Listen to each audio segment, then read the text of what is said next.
Hello, everybody. Welcome. Wrestling with the Future is live and on the air. We are broadcasting on YouTube, Facebook, Twitter, Twitch, and around the world. I am the Mad Dog, at it once again, joined by this week with a new moniker. Check this one out, folks. Amelia, living La Vida Loca Chapman. How you doing, Amelia? Hey, how Very are cool. you? Oh man, we got a great show tonight. Great show. I was getting a little worried, to be honest with you. My dear friend, it's been a long time since I've seen Nickla Roberts. I And, know. Whose long fault is that? overdue. Whose fault is that? Yeah, well, I'm sorry, sweetheart. I love you. I I'm back. Listen, figured you hooked up with some girl and just left us for a while. no, Went you know undercover. what happened? I'll be honest with you. I'll shoot straight with you. I got too big for my britches. I was getting like crazy, ridiculous guests, and I forgot where I came from for a couple of minutes. Oh wow, okay. But yeah, I got humbled. You know, life has a way of humbling you, and so does this business. Absolutely. And so let me formally introduce you. She is a woman referred to as America's Perfect 10. Certainly in the eyes of Tully Blanchard, she was. So was the Payday, as a matter of fact, a Perfect 10. Nickla Roberts, Baby Doll, is back for her 5th appearance on our show. Wow. And yes, and she keeps coming back because she loves us more than anybody else. And I don't care what Absolutely. Hannibal says. Now, I don't Nickla, okay. welcome back, sweetheart. Nickla, Glad to be back. Thank you. I want to introduce you to my very first female co-host in the history of the show. This is Amelia Chapman. We call her Living La Vida Loca. And she is a girl right after your own heart. She is from Lubbock, Texas. Odessa, Texas. Odessa, Texas. Well, it's like 100 miles south of us, so we're good. Yes, Yeah. She's absolutely. more like down where Wahoo was. Wahoo's from Midland, so she's Yes. closer to where Wahoo is from. Absolutely. Yes. It's funny you mentioned Wahoo. Karen was here 2 weeks ago with John Cosper. And I don't know if you noticed, but I'm the guy that hooked them up for the book. That's awesome. I'm so happy for her because I know for as long as I've known her, and especially since Wahoo passed away, she's wanted to do a book and like her memories and how she saw it. And because I mean, she saw more than any of us. So definitely super. I love Karen to death. I've known her since 1985. Yeah. I'll tell you what, Karen is one of my favorite people. I have a couple of people, and I'm not shy about telling people who I like and who I don't like. Number one on the list is Nickla Roberts. Okay. I'm shooting straight with you. Nickla Roberts, Barbara Goodish, Karen McDaniel. Wow. And Trifecta. Hat trick right there, brother. Carol Snooker, number 4, and the widow of the late Butch Reed. Wonderful lady. Good people. We were actually going to have Butch. He passed away a week before his appearance on our show. Oh goodness. Okay. Yeah, but he was a good guy. Good guy. Yeah, he sure was. I did have the opportunity though, Nickla, to talk to him on the phone a little bit that night, and we arranged, to have him come on and everything. But then he passed away. Well, listen, before we talk about wrestling and all that crazy world, how you doing? Let's talk about the person. How's Nickla Roberts? I'm doing really well so far. I'm like one of the few people I know that I haven't had COVID, haven't been vaccinated. So I'm just I've got super immunity, which knock on wood. I don't want to jinx myself, but right. So far I've done like several fan fests and big shows and everything, and wonderful. Traveled everywhere. So far I'm good. I've been doing quite a few shows, which is amazing. I love it, and I love seeing the fans. I love getting out. Does that surprise you that you're still in demand? Absolutely. Because it's been so long ago, and there's so many females out there now, and everyone says like wrestling is dead and wrestling's dying and the whole thing. But then when you go to Fan Fest and you see all the new fans, and you see literally 300 people paying $100 to get an autograph and a picture with Lita, is that amazing crazy to me, and I love it. I love it. It's Absolutely nuts. It's funny. I had this conversation with Eddie Mansfield. The wrestling business may very well be dying, but the wrestling fan business is at the peak of its game right now. It's done a complete 180. Yeah, a complete. 30 years ago, we would have never thought of doing fan fests or doing like virtual interviews like this. Yeah. We're doing virtual signings where, like with Captain Nick and D'Amato, Team Art Productions, and some of the people I've worked with. Oh, sure. Doing like the virtual signings where you sign the autograph and they mail it to them. That the marketing just amazes me. And I love it. Like how many people are making money off from all of us. Yeah. How knowledgeable the fans are.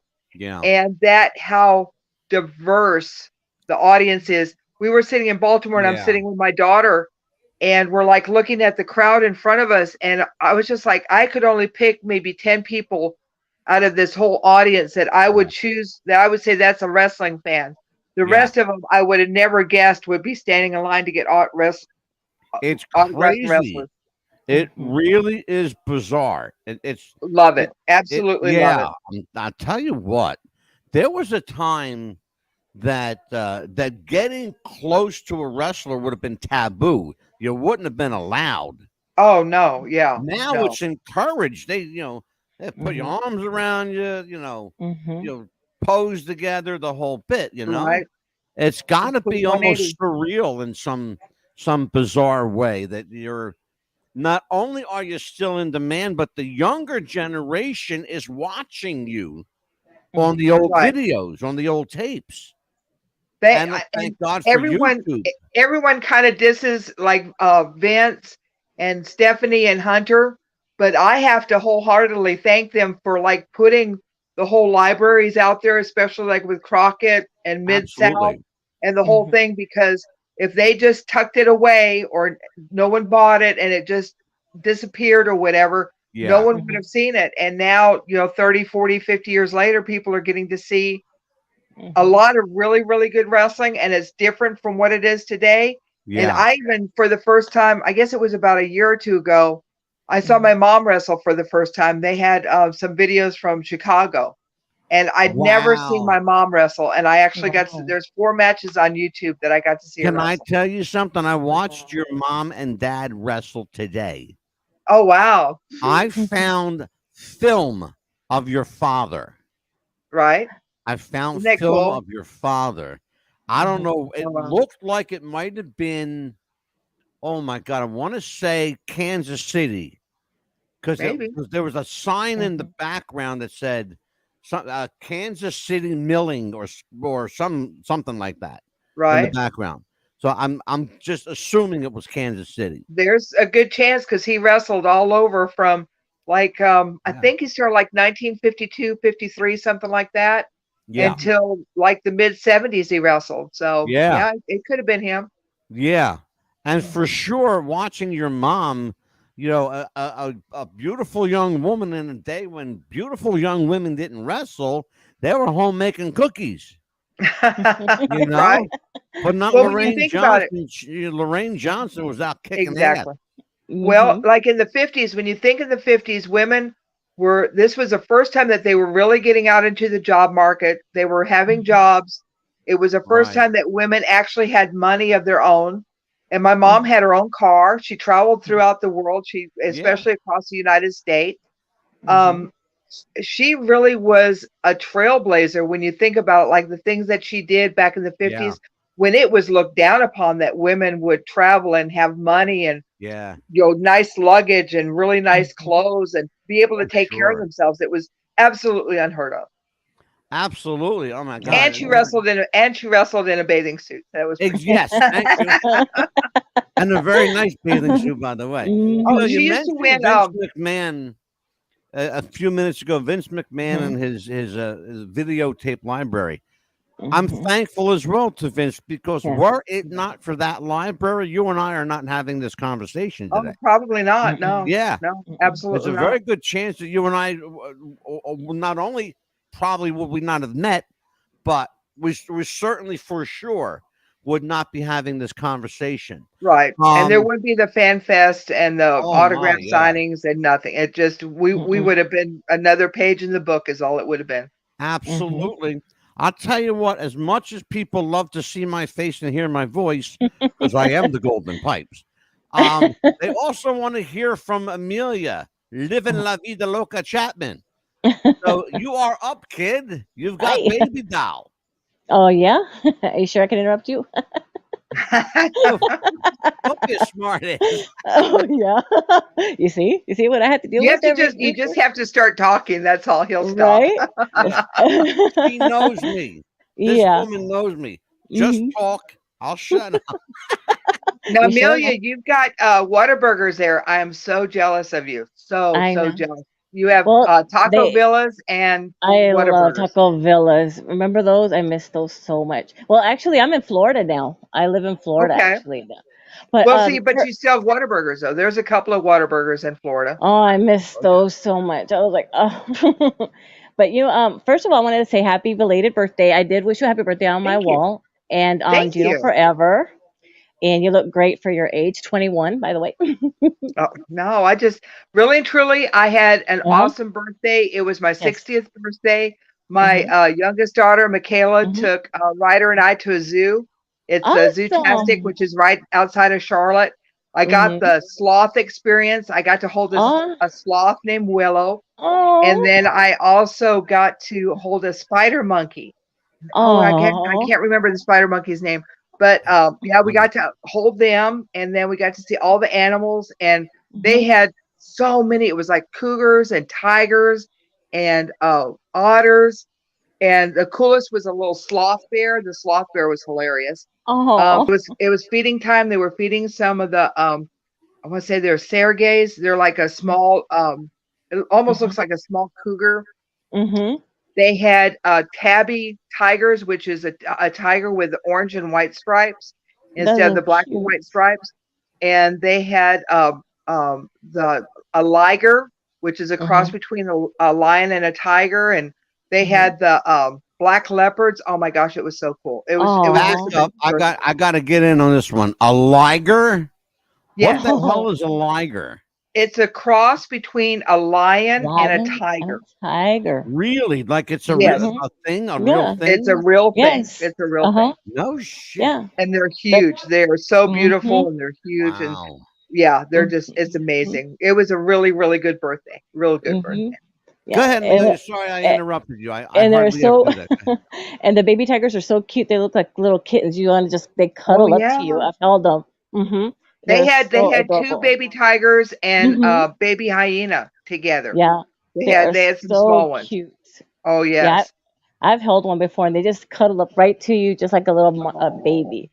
And they just they hear your heartbeat just like a little mama would, and I thought that was just the cutest thing.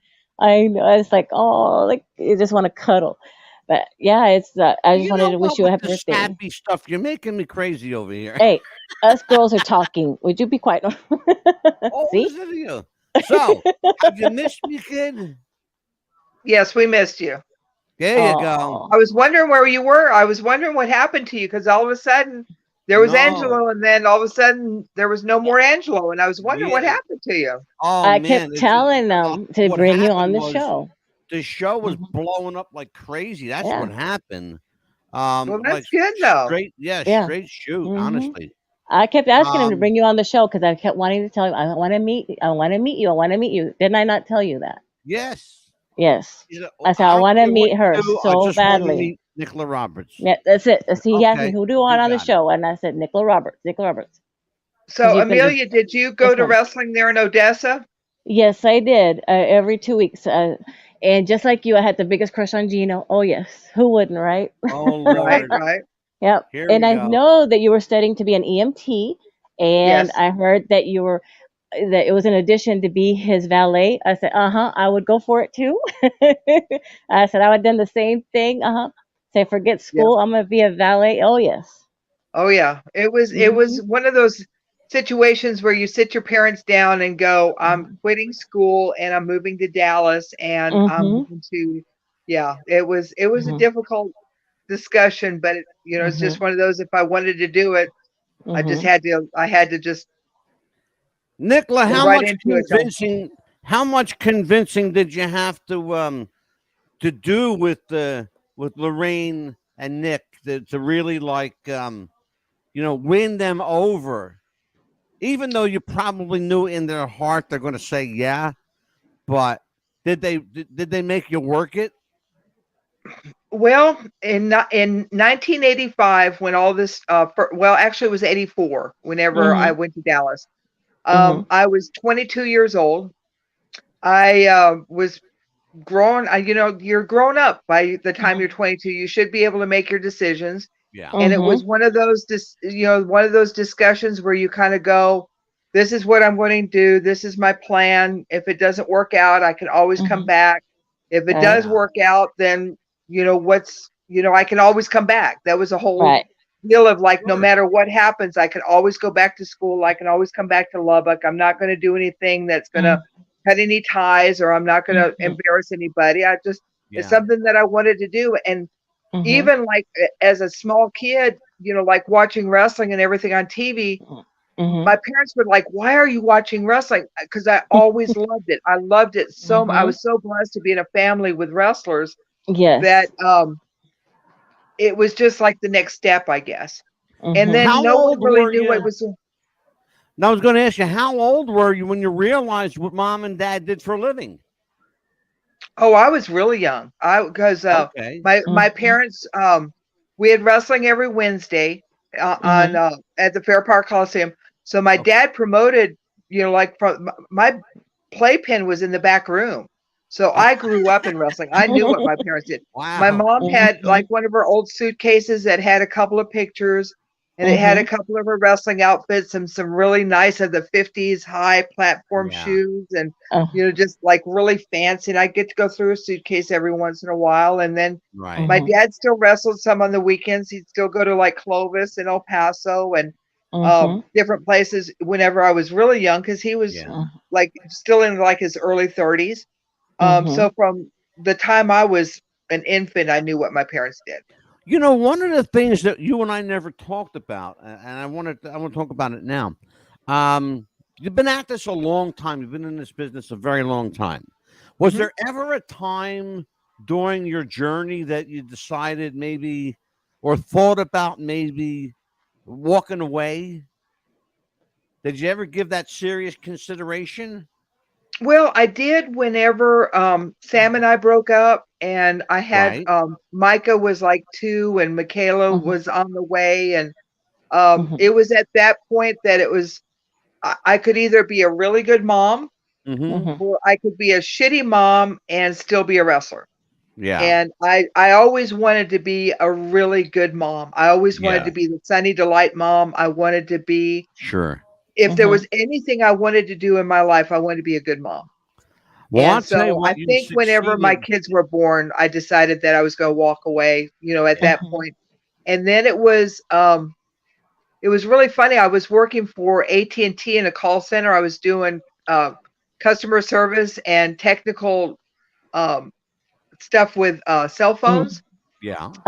And so like this was when cell phones first started out. So this was like late, like 1990s, early 2000s.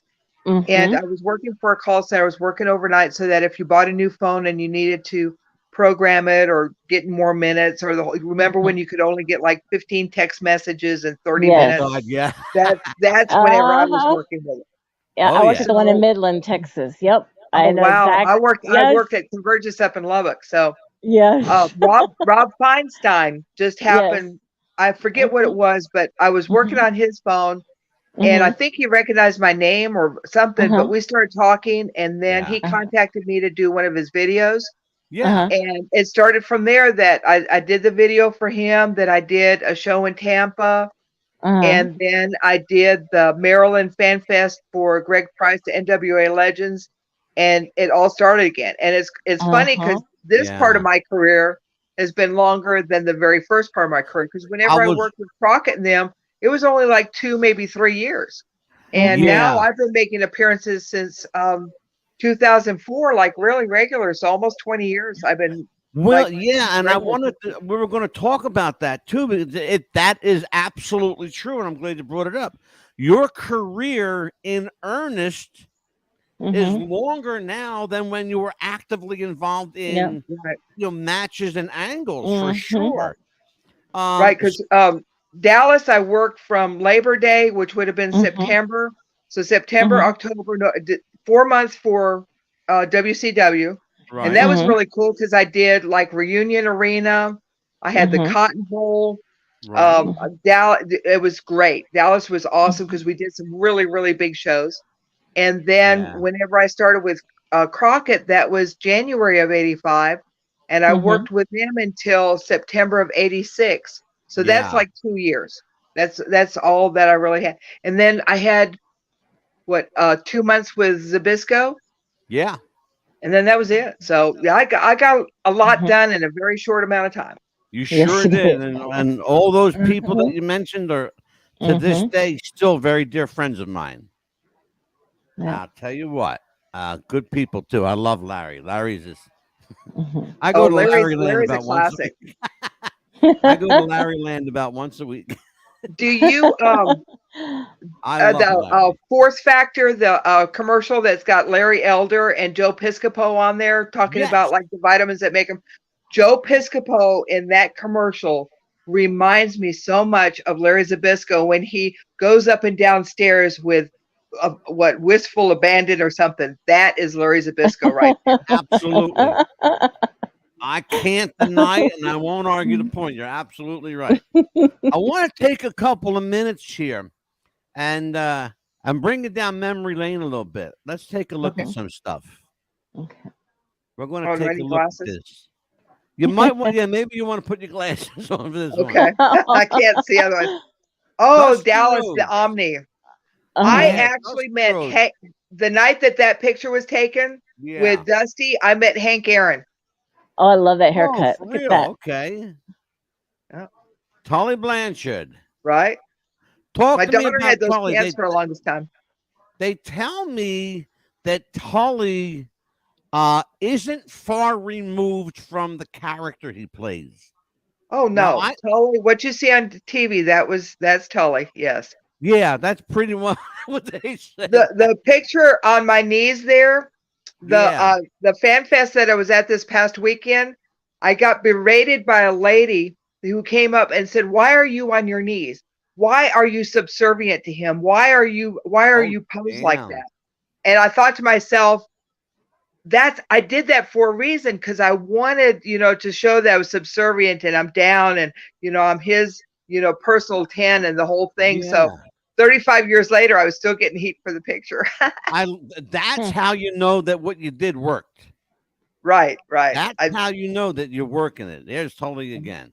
Oh, the infamous bow ties. Everybody loves a bow tie. Yeah. Mm-hmm. That pink bow tie. There you go. More Tully. Oh, that's in Philadelphia there. An interesting on-camera relationship. Here we go. Now, I love that picture. I have to tell you in full disclosure, Amelia is president of the Gino Hernandez fan club. Oh, that's amazing. I love that. And she has a legit Gino tribute page on Facebook. So I think I'm a member of one of them. Yes. I'm a member of either one or both of them. Gino Forever, yes. Okay. Yeah, Gino Forever. I learned so much. The Dark Side of the Ring. Oh my gosh, I learned so much from that low 2-hour, 1 hour production that they did. Yeah. I had no idea he was married. I had no idea he had children. Oh my gosh, I learned so much. So much. Yeah, well, I'll tell you there's something. There's 2 episodes of did you see the second one? I have not seen. No, I have not seen the 2 parts. Yeah, okay. 2 parts. Yeah, I just saw the first part. I love that look. That was interesting. Because we talked about Gino on the show a few weeks ago, and I actually, for the first time in public, named the person who killed him. and I got a little bit of slack for that, for I guess doing what the right thing. But you know what? I don't care. Right. It's out there. It's a matter of public record. So if people want to look it up, go for it. But Gino was an interesting kind of guy. That smile. They tell me that Gino was incredibly divisive. You either loved him or you hated him. There was no middle ground with Gino. And a lot like Ric Flair, he lived the gimmick. Is that true? Oh, yes, absolutely. And I think he lived like 2 or 3 different lives. Because he had like the life of the wrestler, you had the life of like the playboy gambler, and then you had the family man. So there was like 3 separate and totally distinct lifestyles that he lived. Yeah, it was crazy. The more I learned about him, the more I was that's like, the playboy. And right what's there. crazy was I was there for 4 months and he hid everything. So he was very good at what he did. Oh yes. And they tell me that the boys often had heat with him. You often have heat with people that are better with you or better than you are, because there's jealousy. There's also getting pushes. There was also the rumor that like Paul Bosch was his dad and the whole thing, and he was getting pushed because of Paul Bosch and the whole thing. And if Gino really wanted to be a superstar in the business, he could have easily left Texas and been a star anywhere in the United States at that time. But because of Texas, and I don't know why he wouldn't want to go, but maybe he had other things going on that he just never left Texas. He was never comfortable. I will tell you what I know factually. The story was told actually on this show by Davey O'Hannon, a WWE journeyman. Right. Gino did, in fact, go to New York. He did wrestle for the Worldwide Wrestling Federation back in the day. He went into the dressing room with the belt on, the North American title around his waist, with his suit. Okay. Big mistake, because the first person that he met, was a guy named San Martino. Right. Okay. Who also had some other kind of strap around his waist. Right. Okay? So Gino didn't make friends in New York quickly at all. In fact, Johnny Rods, the unpredictable Johnny Rods, it is said and confirmed on the show, refused to put him over. So Gino had one match, lasted about 8 minutes, and he went back to Detroit for the Sheik, and the Sheik sent him back to Texas. Right. That's absolutely true. We know that factually. You're up here on the screen, Nickla, with a couple of guys who I know well. They spent 2 days at my house. Oh, goodness. Yeah. Eating and drinking and smoking cigarettes like chimneys. Ricky and Robert, Hooch. I love Hooch and Ricky. They're great guys. What do you want to say about the Rock and Roll Express that hasn't already been said? Oh my gosh. I work a lot with them. I've been very blessed to work several times a year in their corner, and it's cool because every time I'm at the show with them, they ask for me to go out to the ring with them, whether I'm scheduled to or not. Yeah. I work harder during a Rock and Roll Express match than I do in a 2-hour workout at the gym, because from the time you leave the dressing room to the time you go back is constantly working with the crowd and getting the crowd up and rock and roll and clapping and pounding the mat and the whole, it's definitely, and even after 40 years in the business, Ricky and Robert are still hot. I mean, they've got NWA Power going on. They were just doing AEW. Yeah. They are all over the United States every weekend. It's crazy. Yeah. It's two of the best guys you'd ever know. It really is nice to see them finally getting some acclaim for their work, because they certainly did not get it financially. I know Ricky and Robert told me, and then they've talked about this publicly as well, so I'm not telling tales out of school here. Right. The best year they ever had as a team was $175,000. And back in the day when guys were making $300,000-$400,000, that was kind of a slap in the face to these kids. Well, when you look at it though, and I kind of have to go from a promoter's perspective on this. Yeah. You look at the match and who's involved in the match. So if you've got Ricky and Robert against Midnight Express, you're paying 5 guys. True, and not 2 guys like you would have like with Tully against Magnum. Yeah, you're absolutely right. That's I didn't think about it that way, but you're absolutely right. Let's see. I believe there's a gentleman named Dusty Rhodes up on the camera right now. Yeah, this was the picture that's on there now is at New Orleans at the Superdome when he revealed that he was a world heavyweight champion. Oh, there's Bobby. Yeah. Oh, God rest his soul. The late Bobby. He was a good guy. Yep. There's my friend Larry. Oh, yep. That was at the Larry. Larry will be joining us probably in 3 weeks. All right. There's my dad. The picture with Larry was at the Meadowlands. Yep, that's my dad. Yep, sure is. The Beau Brummel of the ring. We got Mom around here somewhere. There's she. Hello there. Oh wow, she's beautiful. You don't look like your mother, do you? She used to win Marilyn Monroe lookalike contest, which is really cool. Wow. I'll tell you, and it's easy to see why. Right. Absolutely. So athletic, so pretty. Okay. I need some help from someone. Can someone please help me change that Wikipedia picture? I hate it. That's a That's a picture that's on my Wikipedia. I hate it, and I can't figure out how to change it. I was so tired. Amelia, this was after like a 3-day fan fest, and I was so tired, and I'm getting ready to go home, and I'm not really dressed, and I don't know how to change the picture on my Wikipedia. So if anyone's out there that can help me with that, hit me up on my Facebook Messenger. I think we could take care of that for you.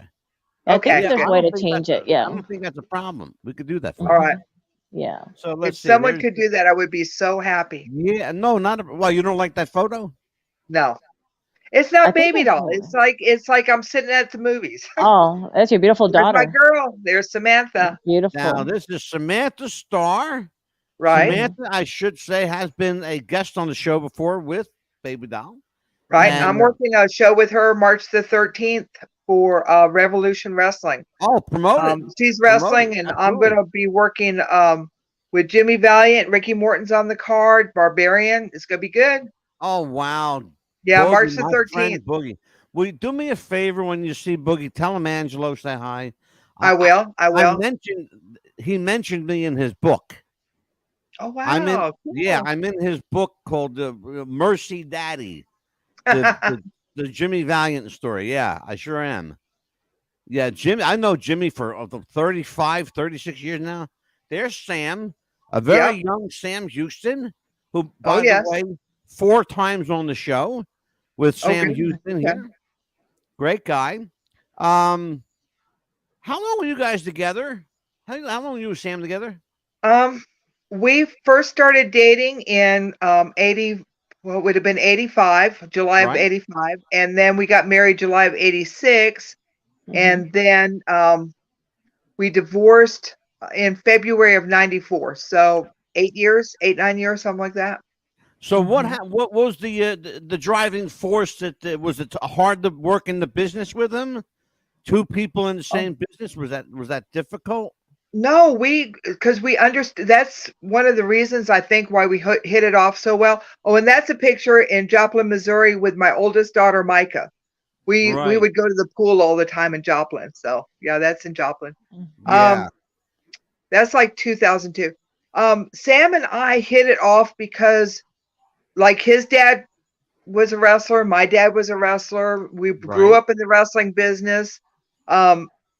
Dusty actually made me ride with Sam during the 30 days when he had won me for the 30 days after the Great American Bash. Right. Yes. Dusty had the 2-seater car and Magnum had the 2-seater Porsche. So there was no room for Baby Doll. So I needed to ride to those shows, and Dusty didn't want me going by myself. So he had me ride with Sam. Well, we started talking, and both, I think he was like 2 years younger, not quite 2 years younger than I was. Right. And we smoked pot and drank and had a good time, and we hit it off. And a year later we got married, and then in 91 had my first daughter, and 92 had Michaela. But I think that he had to grow up whenever we had kids, because he knew that I wasn't going to wrestle anymore, and I wasn't going to be part of the business and the whole thing. It was really going to be dependent on him. And it a lot was he had to grow up a lot. So he started cheating on me, and I wasn't going to put up with it. So I left him and eventually divorced him. Which is really funny, because his current wife now, which she's a sweetheart, she's very nice, and I wish him all the happiness in the world. Right. But it's really strange when you say something like it's relationships that's 30 years in the making, and my daughter is 29 years old. So you're just telling me right there that you cheated on me when I was pregnant. Exactly. Oh no. Yeah, they can't add or something. So oh my God. Now, well, and it's bad for my kids, because my kids kind of, realize that, well, wait, I'm 29 and she's saying that they've been together for 30 years. Mom, they cheated on us. If the math doesn't add up, then there's a problem in everything. Oh, it does add up, and it's not in their favor. All right. The guy up on the screen right now that's revered by some, regarded as a genius by others. Certainly, he is a legend, no matter what you think of him.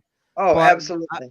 Again, a man that is, in his lifetime, was very divisive. You either loved the American Dream, Dusty Rhodes, or you had an issue with him.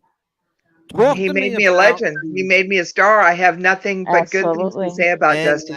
And that's exactly right. And I know about that. So talk to me about the impact of his presence in your life and on your career. If it wasn't for Dusty and Tully and the like minds and the genius of the two working together, because with me in Tully's corner, it gave Dusty so much fuel for his imagination and so many angles and so many ways to twist it around that it was a blessing. And it was also such a good time to be in that spot, because yes, I could be ridiculed. Yes, I could be made fun of. I could be the Jezebel. I could be the sweetheart, the whole gamut of it, of whatever Dusty wanted, I could be. And he let that come out. And it also, with Tully being there, it also kept it grounded to where it didn't fly off the handle and become ridiculous. I didn't have more heat than Tully. Tully didn't have more heat than I did. We all worked together, and for a year, we worked a solid program. And I loved working Dusty. It whether I was in his corner or across the ring from him with Tully, it was easy, and I learned so much. It was amazing, and I was so blessed. Nickla, were you there when Dusty cut that famous Hard Times promo? Were you in the studio? Yeah. You were there? Yes. Okay. And this still that we're looking at is from the Hard Times promo. Right, because that was when Arn and them had gone after his leg, and they were trying to take him out of business. If I remember. And I've got a question about that. I am told from two different sources, one that it was scripted, that he knew he was going to say. The other one said Dusty rolled off the cuff and it just came out. Dusty, for as long as I knew him, and especially like whenever I was in the business, nothing was scripted. We basically knew the town we were going to, who was on the card and who to push. Yeah. And the rest of it was up to us. There was no, like with WWE now, that they script everything and you have to say everything word for word, just like with the matches and the whole thing. Back then, it was nothing like that. We would have laughed at them. We would have told them, like, get the F out of here if someone tried to tell us what to say, because it was our time to be creative and time to be heels and get people to come to the show, and it was up to us. We need that now. That's what's missing. We need that now. Yeah. We need more spontaneity because now everything is so scripted and so, step by step, and it's so choreographed that they're not listening to the crowd and what the crowd wants. And no one, I don't want to say that they know how to work, that they don't know how to work, but because there are some really good wrestlers out there that listen and listen, because you got to listen to the crowd. Otherwise, why are you there? And I think with COVID, it really hurt because a lot of people weren't working in front of crowds. They were just doing like TV matches without crowds, and it hurt. It really did. It was awful. Yeah. And hopefully now we'll get into some more, the business changes all the time, whether you like it or not, it's going to change. Yeah. And right now, I mean, there's so many places for guys to go, so many places for guys and girls to make money and be successful. And the main thing is get out there, get in the ring, and work and practice and learn your craft, learn the dance. There was some controversy some time ago about remarks that you allegedly made regarding this young, I have to say, young lady, Nickla Rose. Right. Was there something that you said taken out of context, or did they take offense to what you said regarding Nickla? I've never said anything against Nickla. I have the utmost sincere respect for Nickla. I just met her 2 weeks ago in Baltimore. To get into the ring and take the criticism that Nickla has taken and to still get in there. Yeah.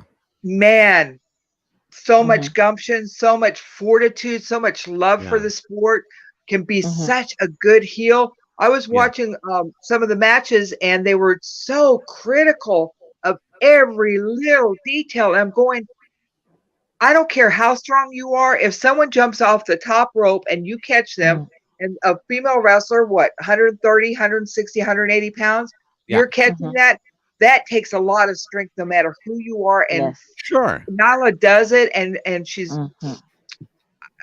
the whole thing started out is I am against males competing against females in athletic competitions. Females should not be forced to compete against males in athletics such as swimming, track, wrestling, the whole thing.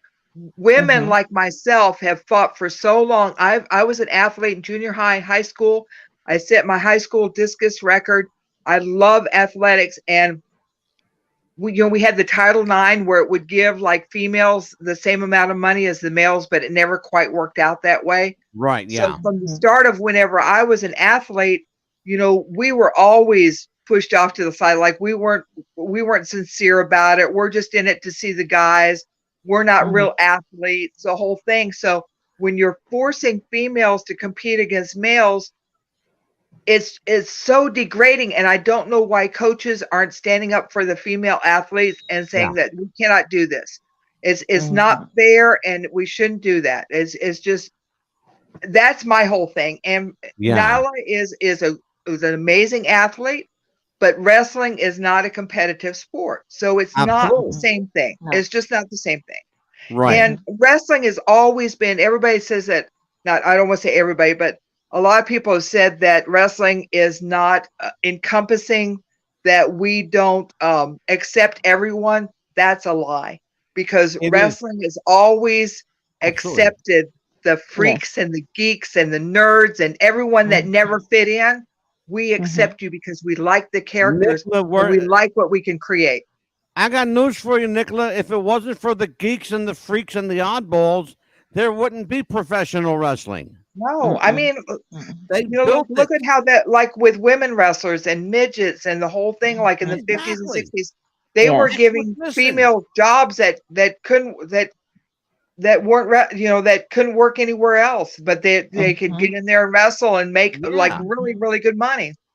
Oh, there's my son-in-law. There's Dustin Bosworth. Yep. The carb killer. Look, I had to have family hour with you. Okay? Right.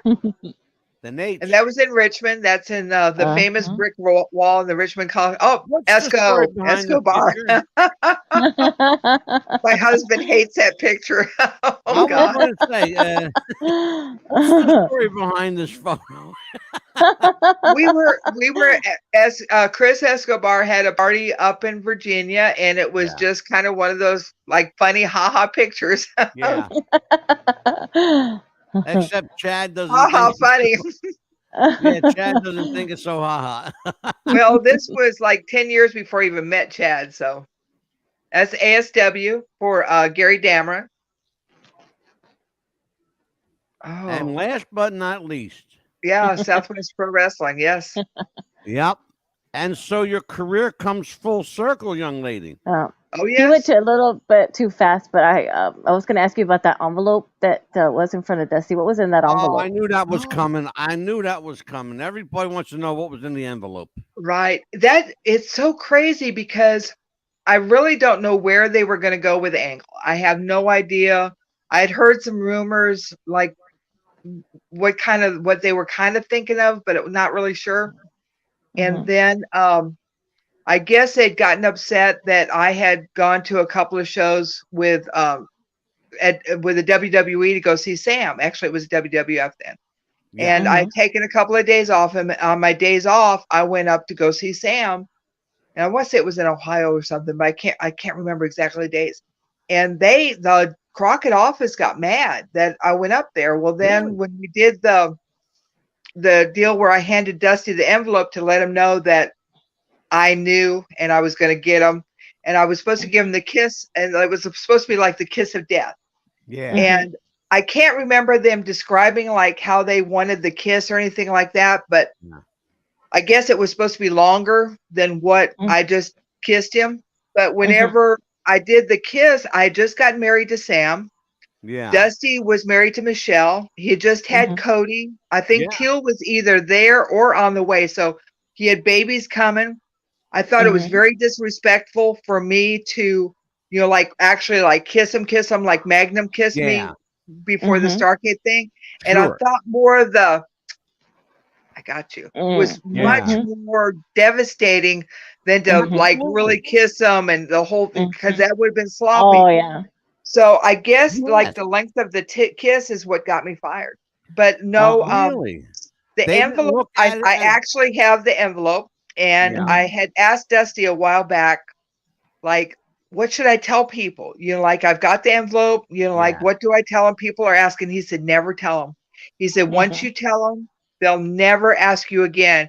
He said, BABYDOLL, don't you ever tell them what's in that envelope. And so I never have. And I actually still have the envelope of what they gave me with the Crockett office to carry. That is so funny. Everybody wants to know what's in that fucking envelope. Right. Yeah. Go ahead, Amelia. You're up, kid. Well, I just, it's been a pleasure to meet you finally, because I've been wanting to meet you forever. And then ever since I could remember, but see, back in the day, I could not get World Class Championship Wrestling channel in Odessa for some reason. And so my dad's cousin would record the matches for us. Right. So we would watch them every Saturday. We'd go to his house. And they were like, why are you rooting for Gino? He's a bad guy with Nicholas. I said, I don't care. I like them. He goes, well, that's a bad guy. I said, I don't care. I like Nickla, and I want to see her. Well, and I said, well, I think thank you so much. And I said, well, you're welcome. And she's like, well, she's beautiful, and I want to be like her. And I was like, well, why? I said, because she's the best lady wrestler I've ever seen. and so I want to be like her one day. But I'm 5'2", so I'm short. But of course, I never was a wrestler. But I just loved your moves, and I did not like Sunshine. I said, oh, go ahead, beat her up. Yes, go ahead, do that. I mean, I was yelling at the TV like everybody else, You didn't like Sunshine? Who didn't like Sunshine? Come on. I know, you're like the first. Me. I did not, for some reason, because she was always like, oh, boo-hoo, crying, I'm like, come on, please, somebody beat her up, please. And then then she was with the Heels, though, for a lot. Like, she was with the Freebirds for the longest time. So, she did really well. Yeah, she was so drunk one time. I saw her walk out of her shoes. The poor girl. She. Oh my Lord, she was. But it was so funny when you came along, and I was like, yes, you get her, But I love the way you dressed, your makeup and your hair, and I was like, finally, somebody's gonna come. And you were just there, and I was like, you know what? She's gonna be good. I know she's gonna be doing great, and here you are. And I've been Well, wanting to thank meet you you. like Thank you. That's forever. a very nice compliment. Thank you. I You're got a welcome. question for you about Texas promotions. You know, Hmm. Texas at one time had 7 full-time promotions. It could have Yeah. been its own Hmm. territory. And in Oh fact, it yeah. was Yes, for a while. it Uh, was for a long yeah. time. So here's the question I've got. Hmm. As far as like the players in Texas, you had the Hmm. Funks, Hmm. Fritz, Joe Yes. Blanchard, Gory Guerrero, Hmm. and Paul Bosch. Paul Bosch, Hmm. of course. Um, why did everybody, for whatever reason, and I don't, this is why I'm asking you, why did everybody end up gravitating toward Dallas? What was it about that Dallas territory that was magnetic? Hmm. Everybody Probably made their world way class to Dallas. championship wrestling. Probably a lot of big people went from Probably there. probably the population. You know, Hmm. because you've got Dallas, Fort Worth, then you've got like Tyler, Denton. Hmm. You're so concentrated there that if you're in Mhm. Dallas, you don't have to make such long trips as like Right, with Hmm. Houston. You know, like Hmm. Houston only ran on like Fridays. You know, so that Hmm. was one. And then like with San right. Antonio, it was smaller. So I think Yes. just Hmm. the money, and then Fritz was the first one to actually put his wrestling show up on the satellite.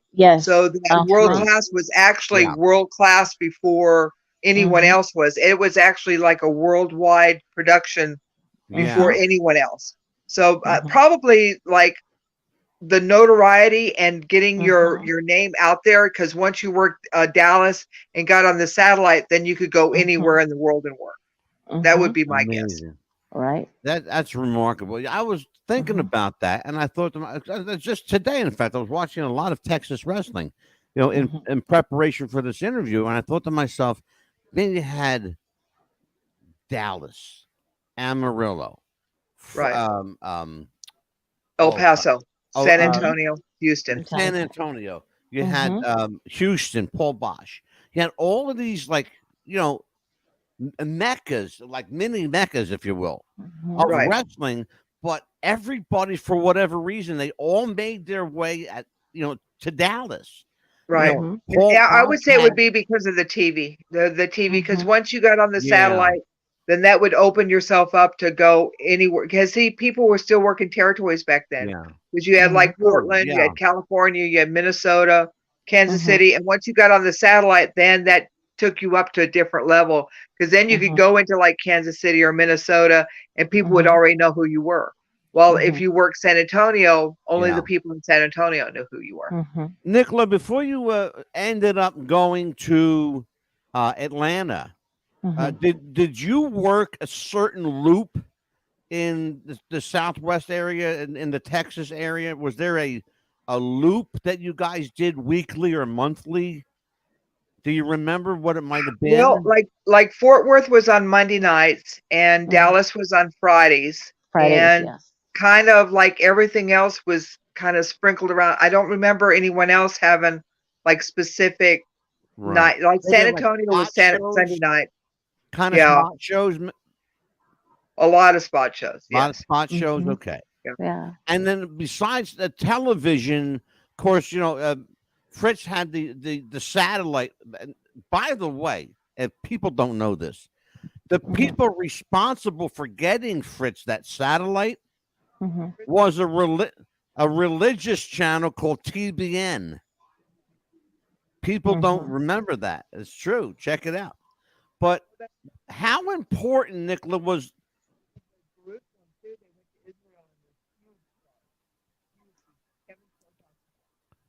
Oh, we lost Nickla's volume. A volume again. Yeah, yeah, um, yeah, Nickla, we lost your volume a little bit. Oh, now we lost it completely. Oh wow, Uh-oh. Amelia, Yes. I have a beautiful lady here with no voice. Oh man. Um, Uh-oh. let's see. We're trying to get her back. Hold on, folks. We're trying to get her back. Hang in there with us. Hang in there with us. She can still hear us? Okay, so listen. Here's what we're gonna do, because we're up at an hour and 5 minutes. Nickla, can you join us again in a couple of weeks? Because this is just a great conversation. Yes. Can you join us for like a part 2? Beautiful. Thank you so much. Because it was such a pleasure to meet you. I know I love this woman. She's been here. This is her 5th time. We're going to have her back for the 6th time. She's going to beat her own record. Absolutely. So listen, darling, you don't have to say anything because I can't hear you anyway. But just sit back and listen for a minute. Yes. We adore you here. You are welcome back anytime. I will hit you up on Facebook, and we will arrange to get you back here for part 2. I want everybody to acknowledge she is the perfect 10, the one and only baby doll. That she's shaking her head. No, yes, you are. Yes, she is. Absolutely. And we will have her back in a couple of weeks for you. Till we do, Nickla Roberts, thank you, my dear. And I will say goodnight to you and take care. And if you're ever in Tampa, can you let me know if you're ever in Tampa so I can come see you? Thank you. Beautiful. Take care. I love you. Bye-bye. I love you. Wow. And right at the end of the interview, too, we lost her audio. Yeah. I'll tell you what, I'm glad it waited to the end of the show to screw up. Yes. Wow. Yeah, so it was what awesome. Do you think? Did Papa Bear deliver or what? I loved it. I loved it. You had a chance to find out what was in the envelope. She ain't telling. Yes. She's not telling, not for a while. Yep. Not Now, for a long time. Were you disappointed with the answers about Gino? No, I think I wanted this to be about her for right now. Because I wanted to get to know her personally. And then I think we'll talk later, maybe part 2. I think we should. Think when we bring her back. Yes, it'll be more about that. Talk more about. Yeah, you know what? We could delve deeper if you want. Yeah. We could delve deeper into the Gino question and what happened or what didn't happen, and because she's been very open about talking about it clearly. Yeah, because I wanted this to be about her. I didn't want it to be about her and then get to him. I wanted it to be about more her, so I could get to know her personally and tell her how I feel and tell her thank you for what she's brought to my life and absolutely, her, sure. And I wanted that to be about that first, not just say hi really and important. I'm glad that we had her on. She has been so gracious. Oh, she's a lovely person. Yeah, she's amazing. She's a hell of a storyteller too. She really is. Oh, she is. Tomorrow night we have we're going to be here again. We have a special show. And you see on the screen here the greatest African American wrestlers of all time. And I remember him. Booker T. Yeah, this is a sneak peek. You remember who this guy is? The Rock, my sister's favorite, and just became some kind of movie actor. My sister's favorite wrestler, right there. Yeah, this guy Dwayne, somebody I don't know. Dwayne Johnson. Yeah, and of course everybody's favorite Abdullah the Butcher. But yeah, we're going to be here tomorrow night with and that was just a sneak peek of tomorrow. We're going to be here with my friend Nikita Brezhnikov, the author of When It Was Real, an amazing book. If you don't have it, what are you waiting for? Go buy it. It's on Amazon. It's on Crowbar Press. It's When It Was Real, co-authored by Scott Teal, another friend of the show. And I'll tell you what, Nikki is a walking encyclopedia of wrestling knowledge. This guy's been around. Talk about super fan. You think I'm a super fan? Wait till you meet Nikita Brezhnikov. Wait till you meet Nikki. He's a great guy. And he will be with us tomorrow night to talk about the greatest African-American wrestlers of all time. And that was just a sneak peek. I don't want to give too much away, Amelia. Right. So, you enjoyed yourself tonight. I did. I loved it. It was a great show. You got to talk a little Texas, a little taco corner or whatever the hell the place. Oh, the Taco Villa is so much better than Taco Bell. There you go. Oh my gosh, yes. Stop talking about tacos. You'll make me hungry. All right. Well, listen, we had a hell of a show tonight, and I want to say, if you guys like what you see, let us know. Yes, if you want to see anybody on the show that we have not had, it's easy enough. Just hit up that email address, WrestlingWithTheFuture at gmail.com. Where is it? There it is. Hot damn. Yes. There it is. And also, if you have something to promote, you want to come on the show and promote it, you're always welcome. Just hit me up. Let me know what you want to talk about, and we'll center the show around you. You have a show coming up.